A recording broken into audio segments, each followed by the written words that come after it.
देवे गोस्वामी वश्याच नवश अशन श्रुताशन वश्याच निगुनी 60,000 वश्या ऋषिया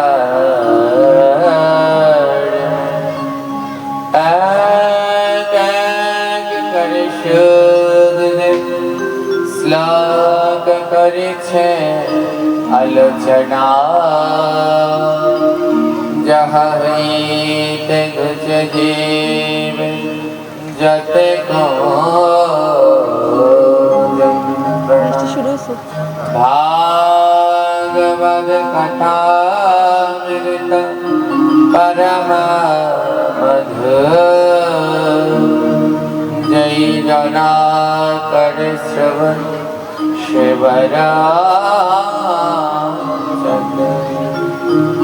भागवत कथा मृत जर कारणे जय पुनराय कारण मनुष्य जन्म भागवत कथा मृत जकार कीर्तन ताहार चरणे करि सहस्र प्रणाम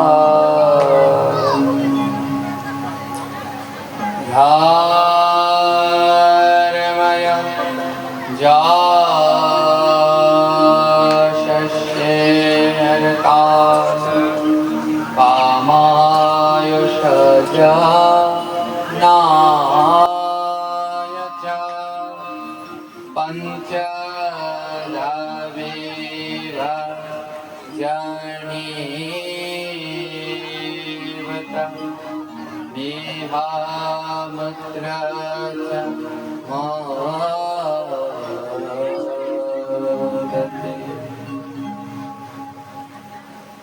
जय राम বৃষ্টি শুরু হয়ে গেছে हरे कृष्णा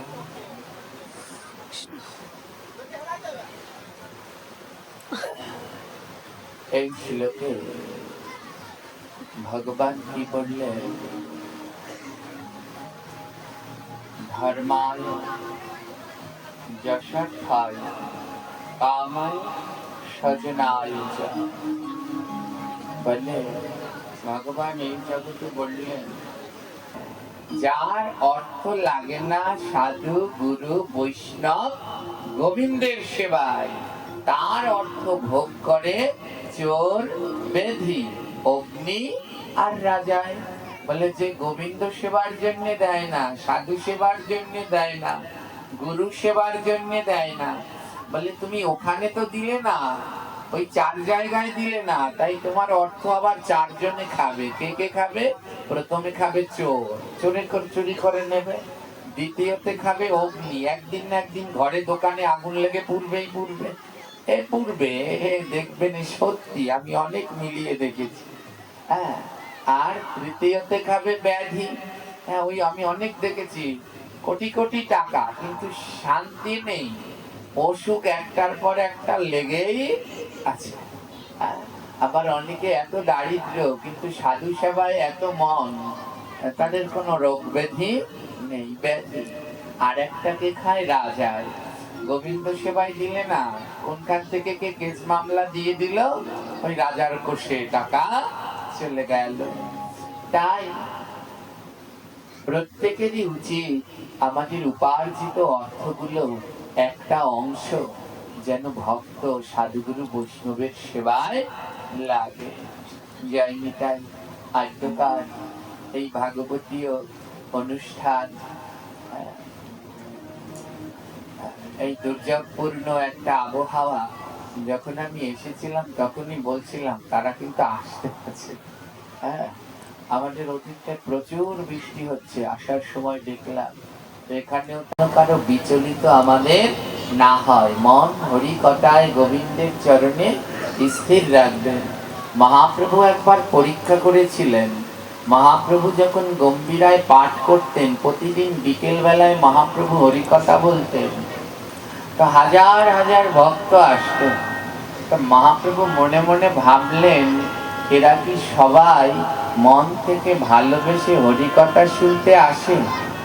যদি মন থেকে ভালোবেসে আসে, তাহলে তাকে কোনো দুর্যোগ, কোনো বন্যা, ঝড় বৃষ্টি আটকে রাখতে পারে না। তো মহাপ্রভু একদিন কি করলেন না, মহাপ্রভু পরীক্ষা করে দেখলেন, দেখি তো কে কে কে কে প্রকৃত ভাগবতকে ভালোবাসে। হ্যাঁ, দেখি তো কে কে ভগবানের কথা শুনতে ভালোবাসে। মহাপ্রভু বরুণদেব, পবনদেবকে স্মরণ করলেন। শুরু হলো প্রচন্ড ঝড় বৃষ্টি। এত ঝড় বৃষ্টি, কেউ ঘর থেকে বের হতে পারছে না। ঘন ঘন বজ্রপাত, প্রতিদিন হাজার হাজার ভক্ত হয়। আজ একজন আরেকজনকে ডাকছে, কি গো ভাগবতে যাবে না? আরেকজন বলছে, এই ঝড় বৃষ্টির মধ্যে ভাগবতে যাব, মাথা খারাপ। ঠান্ডা লেগে গেলে দেখবে কে? ভগবান এসে দেখবে? না না, আজ ভাগবতে যাব না, বৃষ্টির মধ্যে। চলে গেল। আরেকজন এসে, সাউন্ডটা ঠিক করো, এমন শব্দ হচ্ছে কেন? ফ্যানের জন্য হচ্ছে না, তোমার ওখানেই সমস্যা আছে, ফ্যানের বাতাস এখানে লাগছে। আরেকজনে এসে বলছে, কি গো সাধু সঙ্গে যাবে না? আরেকজনে এসে বলছে সাধু সঙ্গে যাবে না। আরেকজনে বলছে মাথা খারাপ, এই ঝড়ের ভিতরে রাস্তাঘাট সব পিছল হয়ে গেছে, যদি কোমর হাত পা ভেঙে যায় তোমাদের ভগবান দেখবে নাকি? গেল না ভাগবতে। আরেকজনে এসে বলছে ভাগবতে যাবে না। বলছে দেখছো কি ঘন ঘন বজ্রপাত হয়, এই বজ্রপাতের মধ্যে কিসের ভাগবত? যদি একটা ডাল ডল ভেঙে গাছের মাথার উপরে পড়ে যায়, তাহলে কি হয়ে যাবে? নানা, এই দুর্যোগের মধ্যে ভাগবতে যাব না। প্রতিদিন হাজার হাজার ভক্ত আসে, কিন্তু আজ কেউ ভাগবত শুনতে এলো না। কেউ ভাগবত শুনতে এলো না। মহাপ্রভু দেখলেন যে কারা মূলত প্রকৃত হরিকথা ভালোবাসে, আজ আমি দেখব। প্রতিদিন শত ভক্তের সমাগম, আজ দুর্যোগ থেকে কেউ সামনের দিকে আগাচ্ছে না। মা কি হলেন জানেন? ওই যে আমি একটা কথা বললি, মাঝে মাঝে কলিযুগে বৈষ্ণব কয়জন? 3.5 জন। রায় রামানন্দ, স্বরূপ দামোদর, শিখি মাইতি আর মাধুরী দেবী। মাধুরী দেবী ছিলেন নারী, তাই অর্ধাঙ্গিনী, অর্ধে। আর 3 জন ছিল পুরুষ, তাই 3 জন পূর্ণ। আজ সবাই কি করলেন? হরিকথায় যেতে চাইলেন না। দুর্যোগ দেখে, বৃষ্টি দেখে সবাই পিছে সরে গেলেন। হ্যাঁ, রায় রামানন্দ স্বরূপ দামোদরকে জিজ্ঞেস করলেন, স্বরূপ দামোদর যাবে না হরিকথা? ফ্যান অফ করে দাও, লাগবে না আমার বাতাস এমনি। তো বললেন যাবে না হরিকথায়? স্বরূপ দামোদর বললেন, এ কি বলছো? এ কেমন কথা? ভগবানের কথা শুনতে সাধু সঙ্গে যাব না তো কোথায় যাব? একজনে ডেকে বলছি, আরে ভাই, প্রচুর ঝড় বৃষ্টি, একটা অঘটন ঘটে যেতে পারে। স্বরূপ দামোদর বলছে, জানো, সাধু সঙ্গে ভাগবত পাঠে যেতে গিয়ে যদি রাস্তায় মারা যায়, যদি ওই ভাগবত পাঠে যেতে গিয়ে রাস্তায় মারা যায়, মনে করবে যেখানে মরলাম ওখান থেকে আমার গোলক বৃন্দাবনের রাস্তা শুরু হয়ে যাবে, ওইখান থেকে আমি গোলকের পথে রওনা দিয়ে চলে যাব। আর যদি ভাগবতে না যাই, বাড়িতে গিয়ে বসে থাকি, তাহলে আমার আর গোলকের রাস্তা পাওয়া হলো না।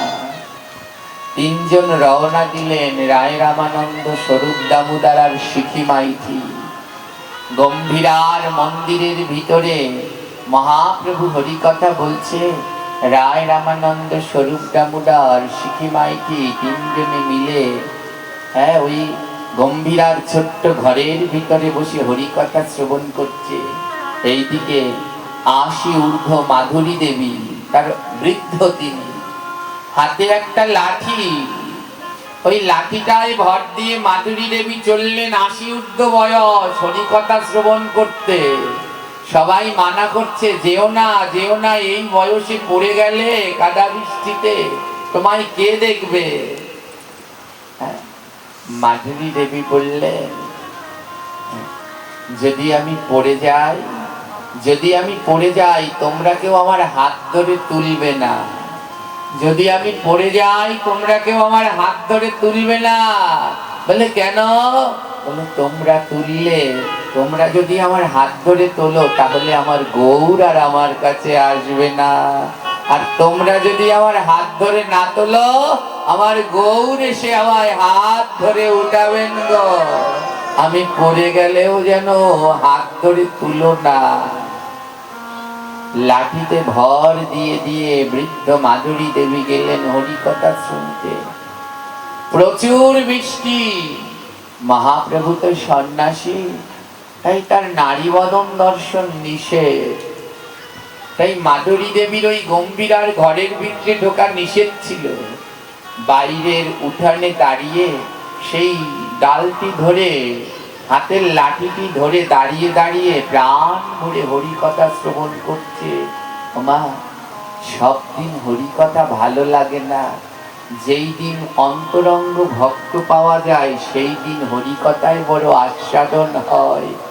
তাই মহাপ্রভু কি করতেন? অন্তরঙ্গ ভক্ত নিয়া রস আস্বাদন, বহিরঙ্গ ভক্ত নিয়া নাম সংকীর্তন। আজ মহাপ্রভু অন্তরঙ্গ ভক্ত পেয়েছেন। আজ রায় রামানন্দ, স্বরূপ দামোদর, সিকি মাইতি তিনজন তার অন্তরঙ্গ ভক্ত। এই রায় রামানন্দ অন্য কেউ নয়, যিনি দাপর লীলায় সাক্ষাৎ ললিতা সখী ছিলেন। আজ তাদের পেয়ে মনের মতো করে গৌর আমার রাধারানীর কথা বলছে। আর গৌর রাধে রাধে বলতে বলতে নয়ন ধারায় ভেসে যাচ্ছে। স্বরূপ দামোদর, সিকি মাইতি সব যেন আজ নয়ন জলে বিগলিত হয়ে যাচ্ছে।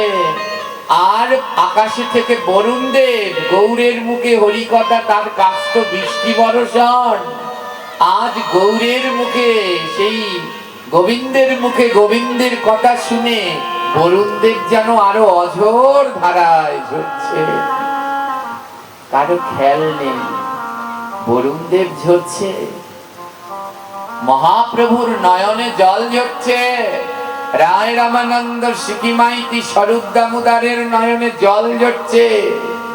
জল বাড়তে বাড়তে গম্ভীরার যে উঠানটা ছিল, তৎকালীন সময় খুব ঢালা নিচু জায়গা ছিল। জল বাড়তে বাড়তে কি হলো জানেন? ওই জল ধীরে ধীরে বাড়ছে। আর ওই উঠানের মধ্যে তো মাধুরী দেবী বসে বসে দাঁড়িয়ে হরিকথা শুনছে, বসে হরিকথা শুনছে। জল বাড়তে বাড়তে মাধুরী দেবী বসেছিলেন, তো জলে উঠানটা ভরে গেছে। মাধুরী দেবী লাঠিটা নিয়ে দাঁড়ালেন, দাঁড়িয়ে দাঁড়িয়ে শুনছে। জল বাড়তে বাড়তে হাঁটু পর্যন্ত হয়ে গেছে। বরুণ দেবেরও খেয়াল নেই যে আরেক ভক্ত বাইরে বসে হরিকথা শুনছে। জল বাড়তে বাড়তে হাঁটু পর্যন্ত উঠে গেছে। কিন্তু মাধুরী দেবীও এক মনে গৌরের মুখে হরিকথা শুনছে। হাঁটু থেকে জল বাড়তে বাড়তে বুক গলা পর্যন্ত চলে এসেছে। বৃদ্ধ তো ওই বৃষ্টিতে ভিজছে, থরথর করে কাঁপছে। ওমা, অনেকক্ষণ ধরে বৃষ্টিতে ভিজলে দেখবেন গায়ের চামড়াগুলো কেমন সাদা হয়ে যায়। বৃদ্ধ মাধুরী দেবীর হাত পায়ের গায়ের চামড়াগুলো সাদা হয়ে গেছে। জল বাড়তে বাড়তে, জল বাড়তে বাড়তে নাক পর্যন্ত চলে এসেছে। নাক পর্যন্ত চলে এসেছে। আর নাক শ্বাস যদি ডুবে যায়, তাহলে আর সে বাঁচে? জোরে বলবেন বাঁচে কি? জল বাড়তে বাড়তে নাক পর্যন্ত চলে এসেছে, আর কিছুটা হলে আর মাধুরী দেবী শ্বাস করতে পারবেন না। যখন জলটা নাক পর্যন্ত চলে এসেছে, মাধুরী দেবী দুটি হাত জোর করে গৌরের কাছে বলছে, গৌর, তোমার কাছে আমি কোনো দিন কিছু চাইনি, আজ তোমার কাছে একটা জিনিস চাই গো গৌর। জল আমার নাক পর্যন্ত এসেছে, কিন্তু জল যেন আমার কান পর্যন্ত না আসে। বলে আমার নাক ডুবে গেলে যাক, কিন্তু আমার কানটা যেন জলে ডুবে না যায়। বলে কানটা যদি জলে ডুবে যায়, এমন মধুর কথা আমি কি করে শ্রবণ করব? আমার একটা ইচ্ছা পূর্ণ করো গৌর।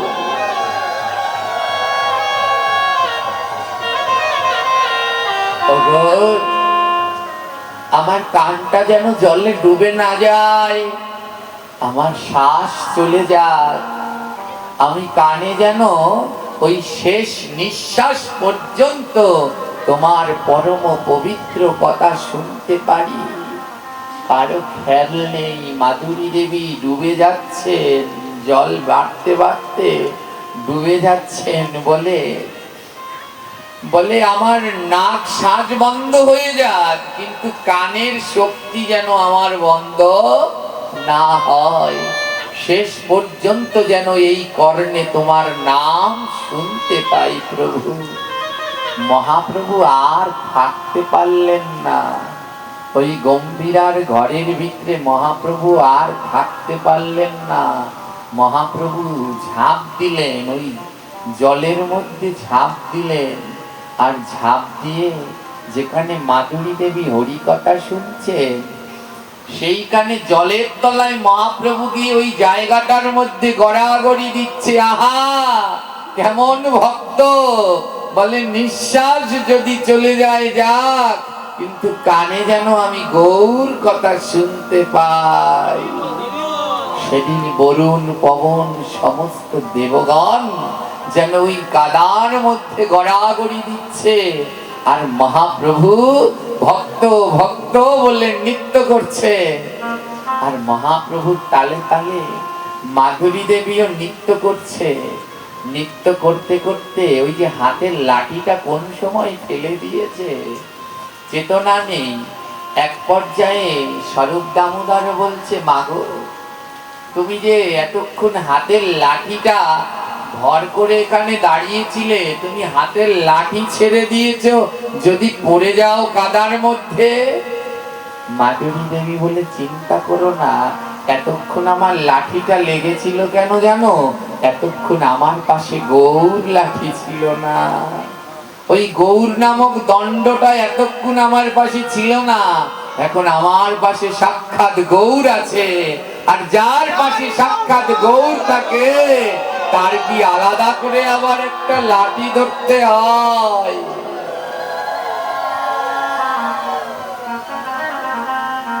যদি এমন ভাবে কেউ হরিকথা শ্রবণ করতে পারো, তাহলে সার্থক। আজ প্রভু কি করলেন জানেন? হয়তো এখানেও তেমন বৃষ্টি দিয়ে দিয়ে ভগবান দেখলেন কারা কারা তার কথা শুনতে ভালোবাসে, তাদের কজনকে ভগবান এক করে দিলেন, এক করে দিলেন। সেদিন যেমন করেছিলেন মহাপ্রভু, সেই দিন ডেকেছিলেন এই 3.5 জন, ওই 3 জন পুরুষ আর অর্ধেক নারী, যারা গৌর বিনে আর কিছু বোঝে না। মাধুরী দেবীকে মহাপ্রভু বললেন, বলো বলো মা, তুমি আমার কাছে কি চাও? তোমার এমন ভক্তি, বলো কি চাও? মাধুরী দেবী গৌর চরণে লুটিয়ে পড়ে বললেন, যা চাই তাই দেবে তো? বলে, একবার বলো তুমি কি চাও? মাধুরী দেবী বললেন, আমার আর কিছু চাওয়ার নেই গৌর, শুধু এতটুকুই চাই, যেন সাধু সঙ্গ করতে পারি, সাধু সঙ্গ করতে পারি,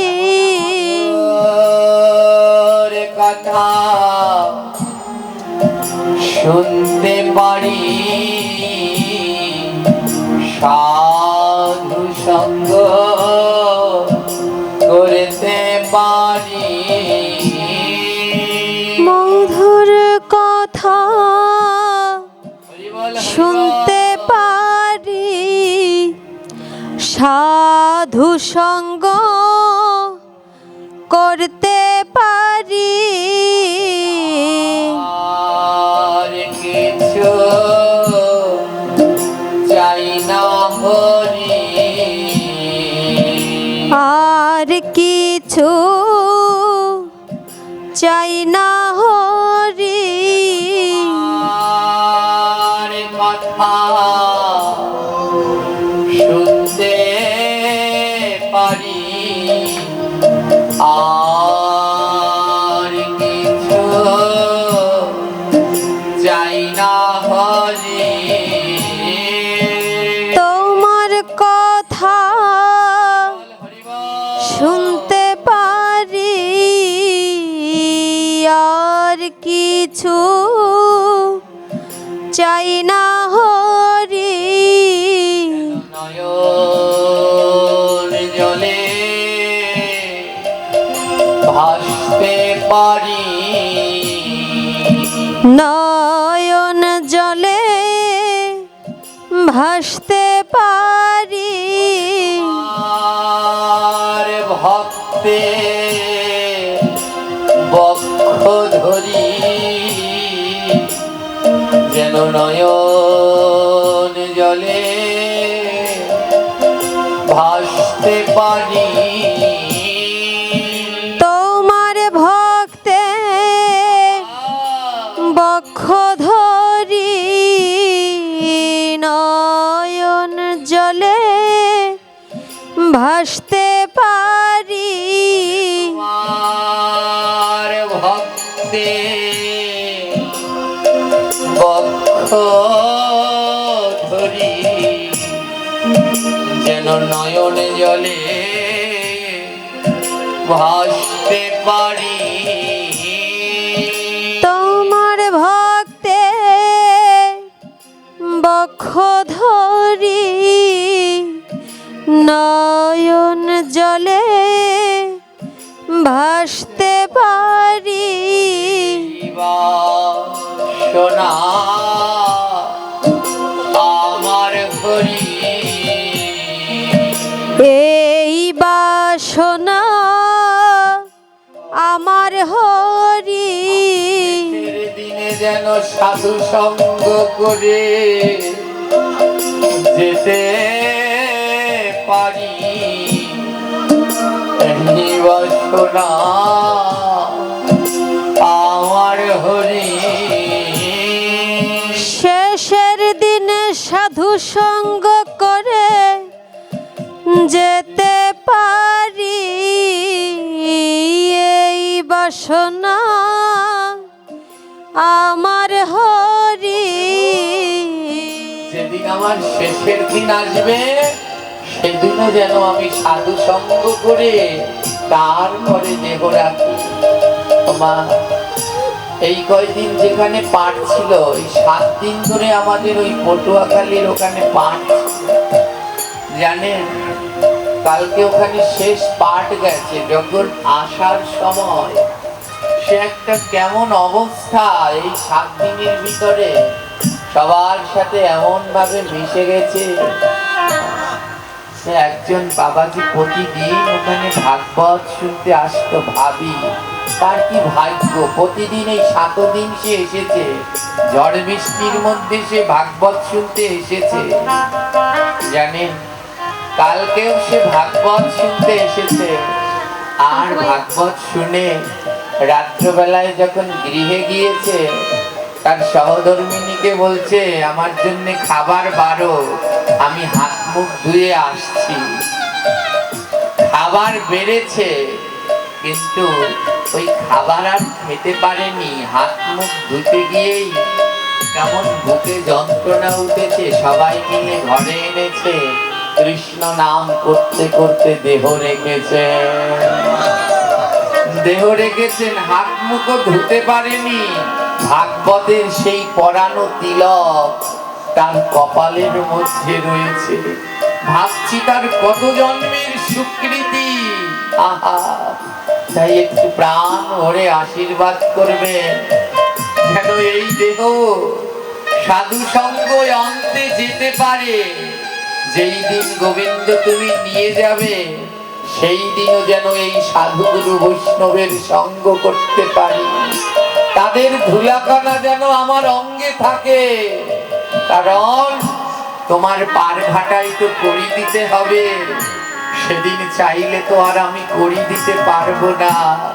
যদি এই ভক্তের চরণ ধুলার এক কণাও লেগে থাকে, বলতে পারবো গৌর তোমার ভক্তের চরণ ধুলা ছাড়া আমার আর কিছু দেবার না। হরি বল। তাই আসুন এ জীবন আমরা ধন্য করি, ভক্ত সেবায় লাগি। যদি ভক্ত সেবায় না লাগি তাহলে এ জীবন ধন্য নয়, এ জীবন পূর্ণ নয়। অঢেল অর্থ আছে, 7-8টা বিল্ডিং করে রাখলেন, ব্যাংকে কোটি কোটি টাকা রাখলেন, ভাববেন না আপনি মরলে পরে আপনার ওই সমাধিতে কেউ যে একটু মোমবাতি ধূপকাঠি জ্বালাবে, ও কয়দিন জ্বালাবে, বেশি দিন জ্বালাবে না।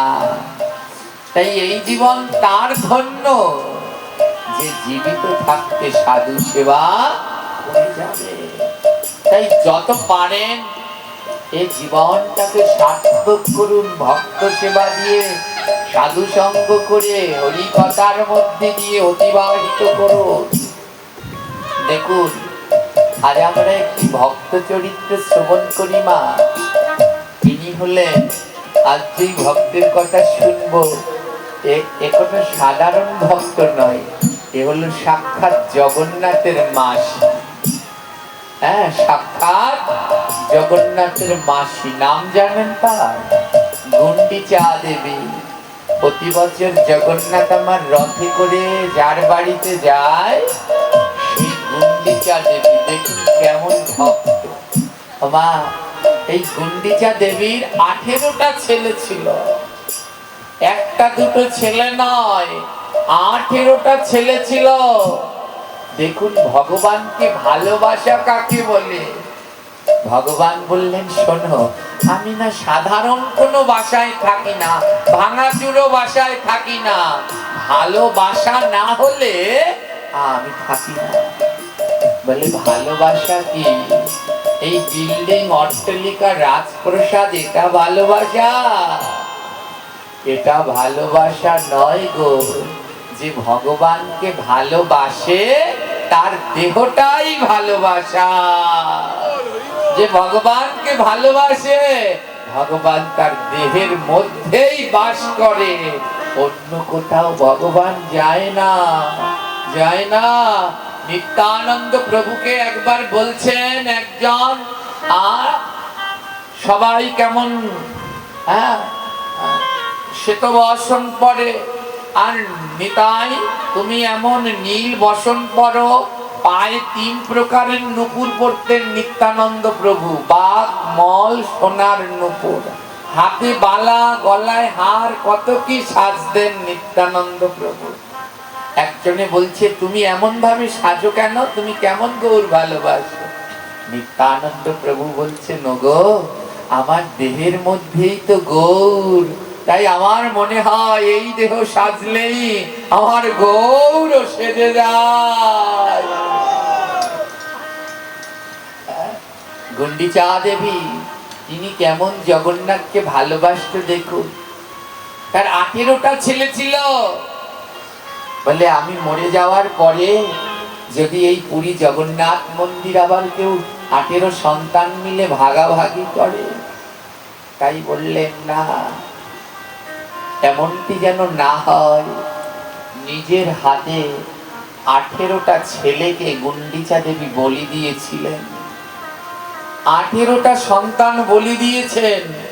আজও পুরীতে জগন্নাথ মন্দিরে যাওয়ার আগে একটা নদী পার হতে হয়, নালা।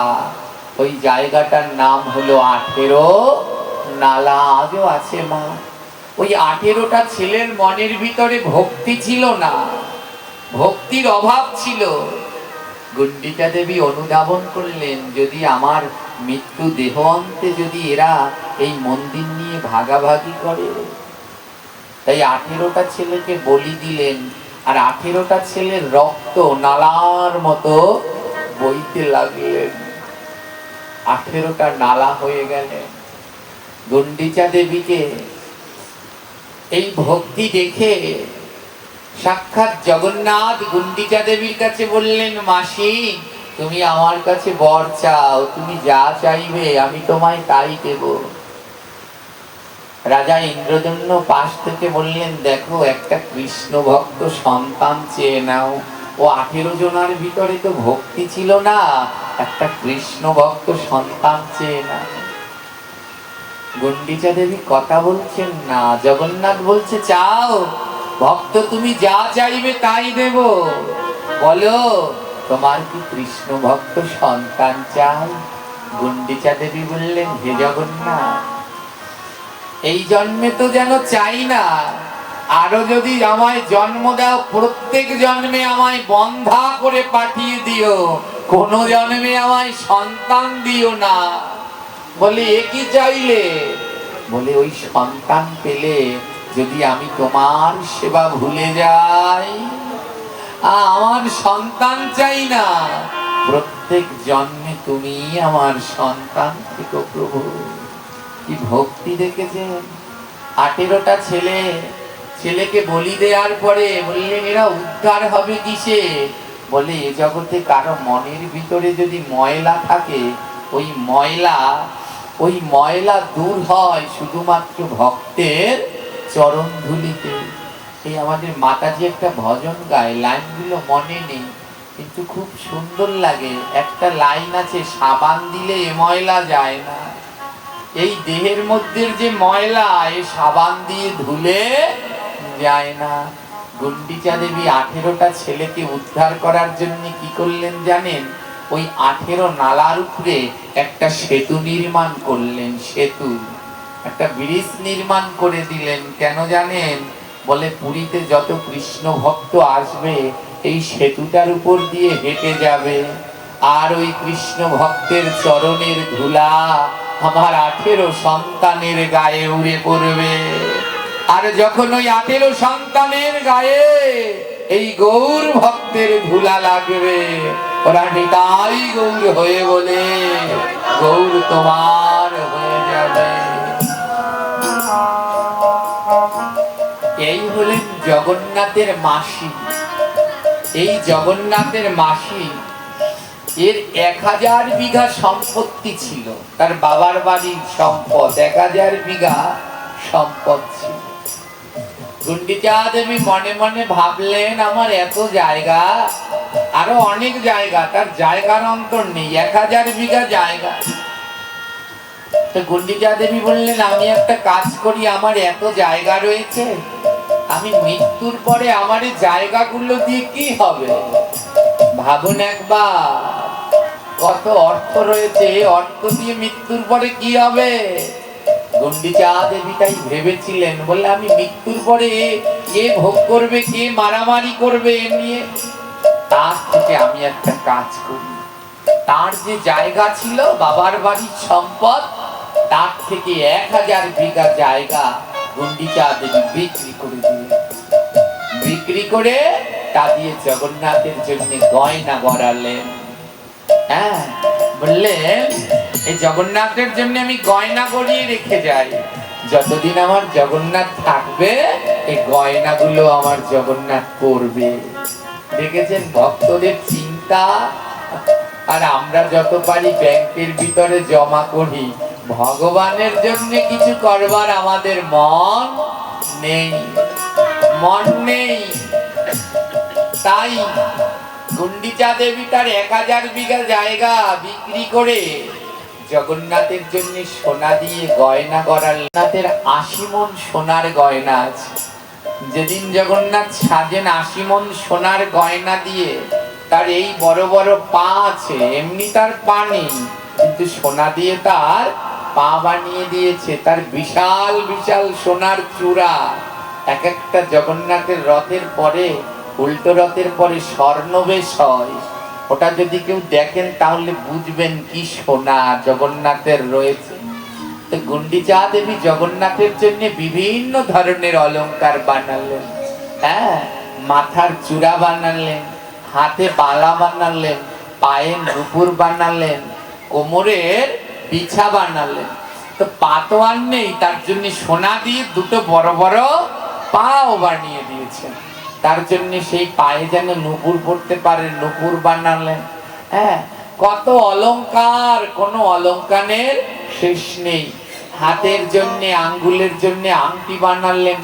আংটি জগন্নাথ এবং বলরামের জন্য দুটো আংটি বানালেন হিরে দিয়ে। কি দিয়ে? হিরে, খুব দামি দুটো আংটি বানালেন হিরে দিয়ে। আরো কত গয়না, এই সব গয়না দিয়ে আজ গুন্ডিচা দেবী বললেন এগুলো আমি রেখে যাই। ওই জায়গা টাকা পয়সা রেখে গেলে ওরা মারামারি করে খাবে, কিন্তু এগুলো আমার জগন্নাথের সম্পদ। আমি মরে যাব, তাতে কি, আমার জগন্নাথ এইগুলো দিয়ে সাজবে। এমন বাসনা একজনারও হয়েছে মা, এখানে একজনারও হয়েছে। আরো 2 বড়ি পারলে বানিয়ে রেখে যান, আর মরার পরে ওই ভাইয়েরা ও নিয়ে মারামারি করবে। হ্যাঁ, মরে গিয়েও শান্তিতে থাকতে পারবেন না, ওপারে গিয়েও শান্তিতে থাকা যাবে না। আর ওটা যদি জগন্নাথ গৌর গোবিন্দের সেবার জন্য হতো। গুন্ডিচা দেবী নিজের হাতে গয়না বানিয়ে আজ পান্ডাদেরকে বলছে, পান্ডাগণ, আমার মনে বড় বাসনা জেগেছে। কি বাসনা জানো? আজ আমি নিজের হাতে জগন্নাথকে সুন্দর করে সাজাতে চাই। আমি এই গয়না বানিয়েছি, আজ নিজের হাতে করে আমার জগন্নাথকে একটু সাজিয়ে প্রাণ ভরে দেখবো, আমার প্রভুকে দেখতে কেমন লাগছে। হ্যাঁ, পান্ডারা বলছে, হে রানীমা, আপনি তাড়াতাড়ি করে জগন্নাথকে সাজিয়ে দিন, কারণ জগন্নাথের যে পুজোর সময় হয়ে গেছে। রানীমা আজ মনের মতো করে জগন্নাথকে সাজাচ্ছে। কি বলে জানেন? হরে কৃষ্ণ হরে কৃষ্ণ কৃষ্ণ কৃষ্ণ হরে হরে, হরে রাম হরে রাম, রাম রাম হরে হরে। হরে কৃষ্ণ হরে কৃষ্ণ কৃষ্ণ কৃষ্ণ হরে হরে, হরে রাম হরে রাম, রাম রাম হরে হরে। এই যে কয়জনের নাম করছে, এই কয়জন সব আমাদের লোক। যে কয়জনে করছে আমাদের লোক, আপনাদের এখানের কেন করছেন না? কারো মুখ বন্ধ নয়। গোবিন্দের নাম করলে পাপ হয়? জোরে বলুন, পাপ হয় কি? তাহলে কেন সবার মুখ বন্ধ? ভগবানের এই নামটি আস্তে আস্তে করতে আছে, গায়ে যত শক্তি আছে তাই দিয়ে করতে হয়। ওগো, আমরা তো পারবো না রানী মায়ের মতো সর্বস্ব দিয়ে জগন্নাথকে সাজাতে, একটু নাম দিয়ে তো সাজাও। এই নাম করতেও কার্পণ্যতা। এই নামটা উচ্চস্বরে বলো, উচ্চস্বরে নাম করো, আর চোখ বন্ধ করে দেখো না কেমন করে রানীমা সোনার অলংকার দিয়ে জগন্নাথকে সাজাচ্ছে। তাই মদন খোলো, কেউ বন্ধ নয়, সবাই। হরে কৃষ্ণ হরে কৃষ্ণ কৃষ্ণ কৃষ্ণ হরে হরে, হরে রাম হরে রাম, রাম রাম হরে হরে। হরে কৃষ্ণ হরে কৃষ্ণ কৃষ্ণ কৃষ্ণ হরে হরে হরে রাম রাম রাম হরে হরে আমার কৃষ্ণের পায়ে সোনার নুপুর রুনু ঝুনু বাজিতাছে কৃষ্ণ পূজার সময় হইয়াছে হরে কৃষ্ণ কৃষ্ণ কৃষ্ণ হরে হরে হরে রাম রাম রাম হরে হরে আমার কৃষ্ণের কোমরে সোনার বিছা ছম ছম ছম ছম বাজিতাছে কৃষ্ণ পূজার সময় হইয়াছে হরে কৃষ্ণ কৃষ্ণ কৃষ্ণ হরে হরে হরে রাম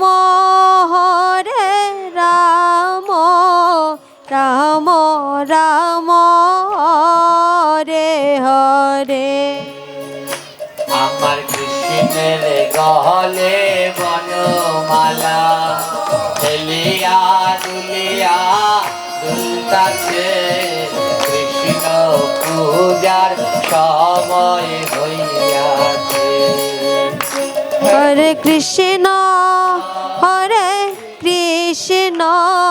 কৃষ্ণ কৃষ্ণ হরে হরে হরে রাম রাম রাম হরে হরে আমার কৃষ্ণের হাতে সোনার বালা ছম ছম ছম ছম বাজিতাছে কৃষ্ণ পূজার সময় হইয়াছে হরে কৃষ্ণ কৃষ্ণ কৃষ্ণ হরে হরে হরে রাম রাম রাম হরে হরে আমার কৃষ্ণের হাতের মোহনে বাসি রাধা রাধা বলিয়া বাস কাছে কৃষ্ণ পূজার সময় হইয়াছে হরে কৃষ্ণ কৃষ্ণ কৃষ্ণ হরে হরে হরে রাম রাম রাম হরে হরে আমার কৃষ্ণের মাথায় মোহনী চূড়া রাধার দিকে হেলে পড়তাছে ভক্ত গণে জয় দিয়াছে হরে কৃষ্ণ কৃষ্ণ কৃষ্ণ হরে হরে হরে রাম রাম রাম হরে হরে আর রানী গুন্ডিজা দেবী জগন্নাথকে মনের মতো করে সাজাচ্ছে পায়ে নুপুর পরালেন হাতে বালা পরিয়ে দিলেন কোমরে বিছা দিলেন গলায় কত সুন্দর হার মাথায় মুকুট আমার সব কিছু পরালেন শুধু একটা অলংকার পরাতে পারছে না বলতে পারেন জগন্নাথকে কোন অলংকারটা পরানো যায় না হ্যাঁ জোরে বলুন আংটি সব পরাতে পারছে কিন্তু কি পরাতে পারছে না হাতে বালাও পরিয়েছে, কিন্তু আংটি পরাবে কোথায়? কারণ হাত তো আছে, আঙ্গুল, কিন্তু বড় সাত করে আংটি দুটি বানিয়েছে। কি দিয়ে বানিয়েছে? হীরা, দামি হীরা দিয়ে আংটি দুটি বানিয়েছে। রানী গুন্ডিচা দেবীর মন খুব খারাপ, হলে না, এত দামি হীরা দিয়ে আংটি বানালাম, সবই পরালাম, শুধু আংটি দুটি পরাতে পারলাম। পান্ডারা বললেন, রানীমা এবার আংটির কি হবে? রানীমা বললেন, রানীর মনে তো অনেক ভক্তি, জগন্নাথের মাসি হওয়া কি চারটিখানি কথা, সবাই কি আর হতে পারে? রানীমা বললেন, যদি আমি আমার জগন্নাথকে ভালোবাসি, তবে একদিন না একদিন আমার আংটি জগন্নাথ পরবেই পরবে। এই বলে আংটি দুটো জগন্নাথের চরণের কাছে রেখে দিল। ও জগন্নাথ, ও বলরাম, তোমরা একদিন কিন্তু আমার এই আংটি দুটো পরো। এই জগতে সবাই বলে জগন্নাথ ছোট, তার হাত নেই। রানীমা বলছে, ওই লোকগুলো জানে না যারা বলে জগন্নাথের হাত নেই। জগন্নাথের যদি হাত না থাকে, তাহলে আমাদের মতো পাপীদের মুখে কে অন্ন তুলে দেবে? তিনি তো বিশ্বের দাতা, তিনি দিচ্ছে বলেই তো আমরা পাচ্ছি। আংটি দুটো একটা জগন্নাথের চরণের কাছে রাখলেন, আর একটা বলরামের চরণের কাছে রাখলেন। আর প্রতিদিন রানীমা এসে সকালবেলা ওই আংটি দুটো দেখে, জগন্নাথ আমার আংটি কবে পরবে, কবে পরবে। এইদিকে রানীমা প্রতিদিন কাঁদে আর বলে, জগন্নাথ তোমার ওই হাত দুটো আমায় দেখিও। মনে রাখবে, ওমা গোবিন্দের কটা চরণ আছে? ভগবানের চরণ কয়টা? কটা তুলসীদান ভগবানের চরণে? দুইটা, তাই না? দুটো চরণ আমরা দেখতে পাই, কিন্তু গোবিন্দের চরণ হলো তিনটি। হ্যাঁ, যে ওই তৃতীয় চরণ দেখতে পারবে তার জীবন ধন্য। কে দেখতে পেরেছে জানেন? হ্যাঁ, বলি মহারাজ। হ্যাঁ, তার মাথার উপরে পড়েছিলেন ভগবানের তৃতীয় চরণ। একটা চরণ উপরের দিকে, একটা নিচে। ভগবান আরেকটা চরণ বের করলেন, বলে তৃতীয় চরণ রাখার জায়গা দাও। বলি মহারাজ মাথা পেতে দিলেন, না ওইখানে রাখো। তাই আজও বলি মরেনি, অমর, তিনি রয়েছেন শীতল লোকে, ভগবানের চরণ পেয়েছে। তাই গোবিন্দের চরণে মূলত তিনটি তুলসী দেওয়া উচিত। হ্যাঁ, তিনটি দেওয়ার পরে যত খুশি দিতে পারেন, কোনো গণবাচা নেই। যত তুলসী দেবেন ততই প্রভু খুশি। আর কে পেলেন সেই চরণ? কালীয় নাগ পেলেন। হ্যাঁ, কালীয় নাগের কি ভাগ্য! হ্যাঁ, কালীয় নাগ সেই চরণ পেলেন। তার জন্যে ওই সাপেদের মাথার উপরে এখনো ভগবানের চরণ চিহ্ন আঁকা আছে, কালীয়র বংশধরদের। হ্যাঁ, যাদেরকে কালনাগিনী বলে, ওদের মাথায় এখনো সেই সাপের চিহ্ন রয়েছে। হ্যাঁ, এইখানে এই ঘাগর, হ্যাঁ সাপের কথা বলছি তো, এই ঘাগরে মা মনসার একটা মন্দির আছে। হ্যাঁ, যিনি মা মনসার পরম ভক্ত বিজয় গুপ্ত, তিনি তিনটা মন্দির প্রতিষ্ঠা করেছিলেন। উত্তরে ঘাগুয়া নদী, দক্ষিণে ঘণ্টেশ্বর, মধ্যখানে ফুলশ্রী গ্রাম অতি মনোহর। এই সেই ঘাগর, এই ঘাগুয়া নদীর তীরে তিনি একটা মনসা মন্দির করেছিলেন। তিনটা মন্দির, সব থেকে বড়টা করেছিলেন দক্ষিণে ঘণ্টেশ্বর, যেখানে আমার জন্মস্থান। যেই বাড়িতে আমি থাকি ওইখানেই একটা মনসা মন্দির বিজয়গুপ্ত প্রতিষ্ঠা করেছিলেন। ওইখানে এক সময় পিতলের মনসা মূর্তি ছিল, যা আমার থেকেও নাকি লম্বা ছিল। সোনার চোখ ছিল মা মনসার, এক একটা সোনার চোখ নাকি আধা কেজি ওজন ছিল। হ্যাঁ, কিন্তু কালের বিবর্তনে এখন কিছুই নাই। ওটা বড়টা দক্ষিণে, মধ্যখানে ফুলশ্রী গ্রাম মানে গইলা, যেটা এখন গইলা বললে ওটার নাম হলো ফুলশ্রী গ্রাম। যদি গৌর নদী যান দেখবেন রাস্তার পাশে এখনো লেখা আছে ফুলশ্রী। হ্যাঁ, ওটা ফুলশ্রী। আর ওটা মধ্যখানে মধ্যটা করেছিল, আর ছোটটা করেছিল এই ঘাগরে। হ্যাঁ, তো মা মনসা তিনি একজন পরম বৈষ্ণবী, কিন্তু দুঃখ কি জানেন, এখনো মা মনসার কাছে বলি দেয়া হয়, বলি দেয়া হয়। এগুলো মহা মহা অপরাধ। যারা এই বলি দেয় তাদের বংশে বাতি দেওয়ার জন্যেও কেউ থাকে না। আজ এবং কাল তাদের বংশ রক্ষা করার জন্য কেউ থাকবে না। বলে মনসা মঙ্গলের ভিতরে যে বলির কথা লেখা আছে, হ্যাঁ, ওই যে চন্দ্র সদাগর বাঁচিয়া বাঁচিয়া বলির জিনিস কিনছে, এই এই বলি কি একবারও ভেবেছেন? এই বলি নিরীহ পশু বলি নয়। চন্দ্র সদাগরের মনের ভিতরে ছিল অহংকার, তার অহংকারের ফলে তিনি মা মনসাকে পুজো করেন।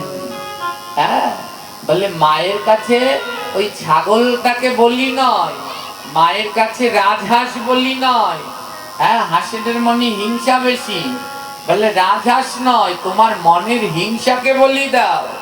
পাঠা ছাগলের মনে কামনা বেশি, ওই পাঠা ছাগল নয়, নিজের কামনাকে বলি দাও। মহিষের ক্রোধ বেশি, মহিষ নয়, নিজের মনের জমানো ক্রোধকে বলি দাও। ওই যে মনসা মঙ্গলের ভিতরে পড়েন বাঁচিয়া বাঁচিয়া কেনে, ওগুলো কি জানেন? নিজের মনের ভিতরের সেই কামনা, ক্রোধ, অহংকার চন্দ্র সদাগর বেছে বেছে মায়ের কাছে সব বলি দিয়ে তার পুজো দিলেন। এই পুজো ওই বলি নয় গো, কোনো মা পারে না। এক মা কালী, মা মনসা, সে শুধু আপনার আমার মা নয়, জগতের সবার মা। কোনো মা তার সন্তানকে হত্যা করতে দেখতে পারে না, পারে না।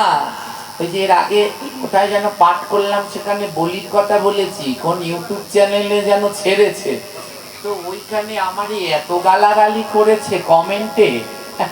বলে এরা শুধু বলির সময় এই কথা বলে, বিয়ের সময় বলে না কেন? হ্যাঁ, আমরা সব সময় বলি, কোনো জায়গায় কোনো জীবকে হত্যা করতে নেই। এই কথা বললে পরে এরা আবার বলে এই নিরামিষ যারা খায় তারা শাকসবজি কাটে, এগুলো জীব হত্যা হয় না। ওরে, শাকসবজি খাওয়ার অনুমতি ভগবান দিয়েছে, তোমরা তো গীতা খোলনি, তা কি করে জানবে? গীতায় ভগবান 4টা জিনিস খাওয়ার অনুমতি দিয়েছে, পত্রম, পুষ্পম, ফলম, তয়ম। পাতা, ফুল, ফল আর জল, এই 4টা জিনিস বৈধ, আর গুলো করে দিলেন অবৈধ। হ্যাঁ, দয়া করবেন, এই বলি বন্ধ করবেন, এগুলো মহা মহা অপরাধ। মনে রাখবেন, যারা বলিতে 1 পয়সা চাঁদা দেবেন, ওই বলির পুজোয় অংশ করবেন, একটা ফুল বেলপাতাও তুলে দেবেন, আজ এবং কাল তাদের বংশে বাতি দেওয়ার কেউ থাকবে না। অগণিত জমিদার বাড়ি পড়ে আছে বাংলাদেশে, বড় বড় করে মহিষ বলি দিত, ছাগল বলি দিত। দেখবেন, চলুন বিক্রমপুর, কলসকাঠি, ওরে জমিদার বাড়ি। এক একটা জমিদার বাড়ি দেখলে ভয় করে, কত শত হাজার হাজার কোটি টাকা লেগেছিল ওই বাড়িগুলো তৈরি করতে, বাড়িগুলো পড়ে আছে। আজ তাদের ওই বাড়িতে একটা বাতি জ্বালানোর লোক নেই। কত নাম করে পুজো দিয়েছিল, কালী পুজো, জগদ্ধাত্রী পুজো। ওই কলসকাঠির নাম ছিল জগদ্ধাত্রী পুজোর জন্য বিখ্যাত। এত বলি হতো, যতক্ষণ পর্যন্ত রক্ত গড়িয়ে নদীতে না যাবে ততক্ষণ বলি চলবে। যদি ওই ছাগল মহিষ না পাওয়া যায়, তারপরে মানুষ কাটা শুরু হতো নিচু জাতির। আজ বাড়িগুলো আছে, কিন্তু বাতি দেওয়ার কেউ নেই। হ্যাঁ, তো এমনটি করবেন না কোনোদিন। কোনোদিন মা এতে সন্তুষ্ট নয়। সবাই বলে, হ্যাঁ, সে কাঁচা খায়। কি সে কাঁচা খায়? হ্যাঁ, তোমার মুখে যাহা মিঠা লাগে তাহাই দিও গোবিন্দের ভোগে। মা মনসা, মা কালী, তারাও আমার গোবিন্দের সেবা করে, তারাও চায় গোবিন্দের প্রসাদ পেতে। আজ যেখানে ছিলাম সেখানে আবার সেইখানটাই ফিরে যাই। এইদিকে মা সেই রানী গণ্ডিচা দেবী প্রতিদিন কান্না করে জগন্নাথের কাছে, তুমি একদিন হলেও আমার আংটিটা পরো জগন্নাথ, আমি বড় স্বাদ করে বানিয়েছি। হ্যাঁ, তো